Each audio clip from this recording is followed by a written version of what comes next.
Hello friends, welcome to my YouTube channel. आज हम topic घातांक के नियम के बारे में स्टडी करेंगे। घातांक का नियम बहुत ही इंपॉर्टेंट टॉपिक है 8th क्लास के लिए। एनसीईआरटी, आरबीएससी, यूपी बोर्ड सब में काम आएगा आपका ये। तो देख लेंगे आप यहाँ पे कि घातांक के नियम। घातांक का पहला नियम होता है a की घात m गुणा a की घात n बराबर a की घात n प्लस n। ये नियम हमें क्या बताता है, यदि आपके दोनों आधार समान हो, ये जो नीचे वाली संख्या दे रखी है इनको क्या बोलते हैं, हम आधार बोलते हैं।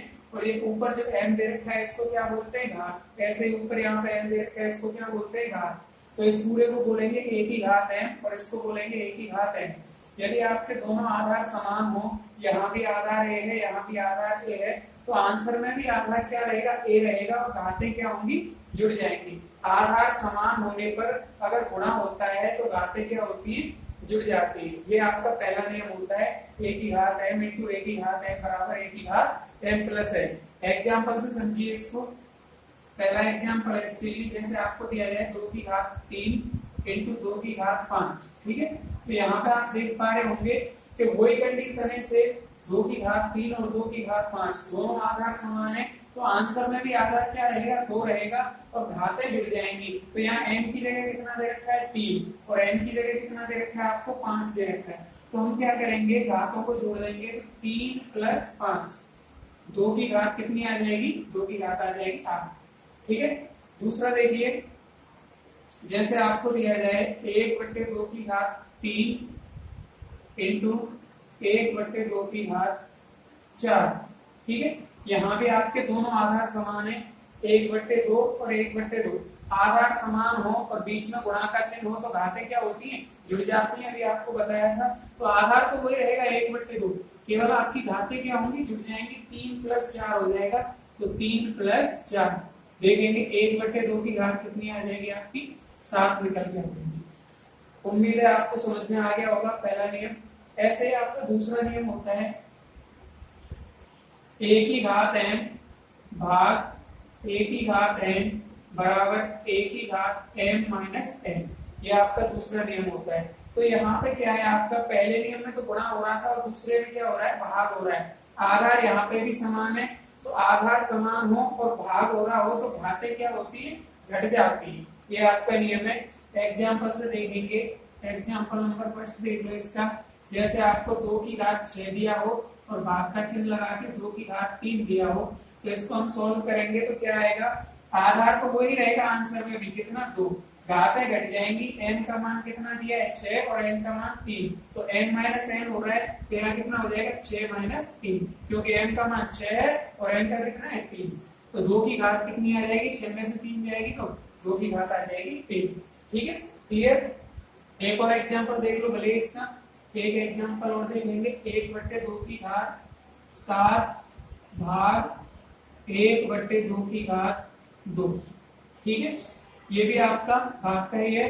तो आधार दोनों यहाँ पे भी समान है, बीच में भाग का चिन्ह है, तो घातें यहाँ भी क्या होंगी, आपकी माइनस होंगी। ठीक है, कैसे होंगी माइनस, कि आधार तो वही रहेगा 1/2 और घातें m माइनस n होता है। m की जगह 7 दिया है, n की जगह 2 दिया है, तो 7 माइनस कितना हो जाएगा, 2 और 1/2 की घात कितनी आ जाएगी, 7 में से 2 जाएगी तो 5 आ जाएगी। ठीक है, 2 नियम आपके कंप्लीट हुए।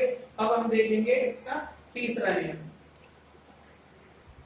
थर्ड है आपका a की घात m की घात n बराबर होता है a की घात m इंटू n। ये नियम हमें क्या बताता है कि यदि किसी आधार के ऊपर घात लगी हो और उसके ऊपर भी घातांक लगा हो, तो उन दोनों घातों का क्या होता है, गुणा हो जाता है। आधार तो आपका जो प्रश्न में था वही आंसर में है। यहाँ भी a है, यहाँ भी a देख पा रहे हो, m इंटू n, तो m इंटू n हो जाएगा। घातों का क्या हो जाएगा, मल्टीप्लाई हो जाएगा। एग्जाम्पल से समझेंगे। जैसे आपको दिया जाए 2 की घात 3 और इसके ऊपर एक और घात दे दी जाए 2, तो हम इसको क्या लिख सकते हैं, 2 की घात 3 इंटू 2। ठीक है, क्योंकि m की जगह आपको क्या दिया गया है, 3 और n की जगह क्या दिया गया है, 2। m इंटू n हो रहा था, 3 इंटू 2 कर दिया, तो 2 की घात 2 दिया कितनी आ जाएगी, 6 आ जाएगी। ठीक है, एक और एग्जाम्पल देखो। जैसे आपको दिया जाए 3 की घात 3 की घात 5, तो इसको आप क्या लिख सकते हो, हमें पता है आपका नियम है a की घात n की घात n बराबर a की घात m इंटू n। तो यहाँ पे देखेंगे आधार तो आपका 3 ही रहेगा, घातों का गुणा हो जाएगा। 3 इंटू 5 करेंगे तो 3 की घात कितनी आ जाएगी, 15 आ जाएगी। ठीक है, आगे है आपका चौथा नियम। चौथा नियम होता है यदि किसी आधार की घात 0 हो, यदि किसी आधार की घात क्या हो, 0 हो, तो उसका मान क्या होता है, 1 होता है। तो आप देखेंगे यहाँ पे, जैसे मान लो आधार a है, इसकी घात 0 है, तो इसका मान कितना होगा, 1 होगा। किसी भी आपको संख्या पे अगर घात 0 मिलती है तो उसकी जगह आप डायरेक्टली क्या लिख सकते हो, 1 लिख सकते हो।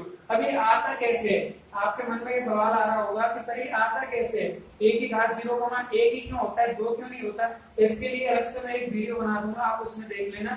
ठीक है, क्योंकि थोड़ा सा बड़ा है तो ये वीडियो ज्यादा बड़ा हो जाएगा अगर इसको समझाऊंगा तो मैं, उसके लिए अलग से एक वीडियो बना दूंगा। a की घात 0 का मान क्या होता है, 1 होता है। किसी की संख्या का एग्जांपल के लिए देखेंगे, जैसे आपको 5 की घात 0 दिया है तो इसका मान क्या होगा, 1 होगा। ऐसे आपको 3 की घात 5 माइनस 5 ये दिया है, तो पहले क्या लिख लेंगे, 3 की घात 5 में से 5 जाएगी 0 और 3 की घात कितनी आ जाएगी, 0। 3 की घात 0 का मान कितना हो जाएगा, 1 हो जाएगा। ठीक है, ऐसे आप एक और देखोगे, जैसे 2 की घात 0, 2 की घात 0 का मान भी कितना होगा, 1। ऐसे मान लो आपको x की घात 0, इसका भी मान कितना होगा, 1। यानी किसी भी संख्या की घात आपको 0 मिलती है तो उसका मान क्या होगा, 1 होगा। क्लियर, 4 नियम आपके कंप्लीट हो चुके हैं। अगला मैं आपको बताऊंगा 5वां नियम। ठीक है, आगे है आपका 5वां नियम। अगर किसी संख्या पे या किसी आधार पर माइनस में घात दी हो तो उसको प्लस में कैसे चेंज किया जाए, या प्लस में दी हो तो माइनस में कैसे चेंज किया जाए। जैसे आपको दिया गया है a की घात -m, अगर इस घात के चिन्ह को हमें प्लस में चेंज करना है तो हम क्या करेंगे कि इस संख्या का व्युत्क्रम कर देते हैं। आप जानते हो कि a का व्युत्क्रम क्या होगा, 1/a, और घात का चिन्ह किस में आ जाएगा, प्लस में आ जाएगा। अगर किसी संख्या का हम व्युत्क्रम कर दें, 5वां नियम क्या होता है, ध्यान से सुनिए कि यदि किसी संख्या का हम व्युत्क्रम कर दें तो उस पे लगी घात के चिन्ह में क्या होता है, परिवर्तन हो जाता है। आपने देखा कि माइनस की थी और किसकी हो गई, प्लस की हो गई। ठीक है, ऐसे आपका एग्जांपल देख लो इसका, जैसे आपको 2 की घात -3 दिया है तो 2 का व्युत्क्रम करेंगे क्या होगा, 1/2, और घात का चिन्ह किस में आ जाएगा, प्लस में। अगर मान लो यही आपको यहाँ पर प्लस में दिया होता तो यहाँ किस में हो जाता है, माइनस में हो जाता है। जैसे आपको दिया होता 2 की घात 3 और इसका व्युत्क्रम करेंगे तो 1/2 हो जाएगा और घात का चिन्ह किस में आ जाएगा, आपका माइनस में आ जाएगा। ठीक है, यानी आप इसको ऐसे भी समझ सकते हो, कोई संख्या अगर ऊपर से नीचे जाती है, पहले ऊपर थी अब नीचे आ गई तो घात के चिन्ह में परिवर्तन होता है, या नीचे से ऊपर जाती है तो भी घात के चिन्ह में क्या होता है, परिवर्तन। पहले ऊपर थी तो माइनस की घात थी, नीचे आ गई प्लस की घात हो गई, अब नीचे प्लस थी है, अगर ऊपर ले जाएंगे तो किसकी हो जाएगी, माइनस की हो जाएगी। ठीक है, क्लियर है। आगे आता है आपका छठा नियम। इसका छठा नियम क्या होता है, इसमें आपको एक परिमेय संख्या a/b दे रखी है और इसके ऊपर घात लगी हुई है n। ठीक है, तो इसको हम क्या लिख सकते हैं, इसको लिख सकते हैं a की घात m बट्टे b की घात m, यानी ये घात a पे भी है और b पे भी है। एग्जाम्पल से समझिए, जैसे आपको दिया जाए 2/3 की घात 5, तो हम इसको क्या लिख सकते हैं, 2 की भी घात 5 बट्टे क्या लिख सकते हैं, 3 की भी घात 5। आगे आप सॉल्व करोगे तो 2 की घात 5 का मतलब कई बच्चे क्या करते हैं कि 2 इंटू 5 कर देते हैं, वो आपका बिल्कुल गलत होता है। 2 की घात 5 का मतलब 2 इंटू 5 नहीं होता, 2 को ही 5 बार गुणा करना होता है। ठीक है, आपस में, तो 2 इंटू 2 इंटू 2 इंटू 2 इंटू 2, ऐसे बट्टे में 3 की घात 5, 3 की घात 5 को 3 इंटू 3 इंटू 3 इंटू 3 इंटू 3 गुणा करोगे, 2 दूनी 4 दूनी 8 दूनी 16 दूनी 32, कितना आ जाएगा, 32। ठीक है, आगे आप गुणा करोगे, 3 3 9 3 27 3 81 3 243, तो 32/243 आपका सॉल्व करने पर आंसर आएगा। ठीक है, तो ये आपके हुए 6 नियम कंप्लीट। अगला एक और नियम होता है इसका, 7वां नियम। 7वां नियम देखोगे, यदि आपको किसी आधार a पर घात n दी जाती है और आपको दूसरा आधार दिया है b और उस पे भी घात n दी जाती है, तो इसको हम लिख सकते हैं a इंटू बी और इस पूरे पे घात लगा सकते हैं n। ठीक है, क्योंकि दोनों पे घात समान लगी हुई है तो हम इन दोनों को एक साथ भी लिख सकते हैं। जैसे मान लो आपको दिया हुआ है कि 2 पे घात 3 इंटू 3 पे भी घात कितनी दी है, 3, तो आप देख रहे हैं कि दोनों घातें क्या है, समान है और आधार दोनों क्या है, अलग अलग है। तो हम इसको क्या लिख सकते हैं, दोनों आधारों को गुणा में लिख लेंगे 2 × 3 और घात क्या लगा देंगे, दोनों के ऊपर 3 लगा देंगे। आगे इसको सॉल्व करेंगे तो क्या आ जाएगा, 2 × 3 करेंगे 6 आ जाएगा और 6 की घात 3, 6 की घात 3 6 × 6 × 6 जो कि आपका कितना होता है, 216 होता है। ठीक है, ये आपके घातांक के पूरे नियम क्या हुए, कंप्लीट हुए। अब इससे रिलेटेड जितने भी क्वेश्चंस होंगे उनको हम आगे करेंगे। ठीक है, अगर आपको ये वीडियो अच्छा लगा हो तो चैनल को प्लीज सब्सक्राइब करें और शेयर करें सबसे ज्यादा। ठीक है।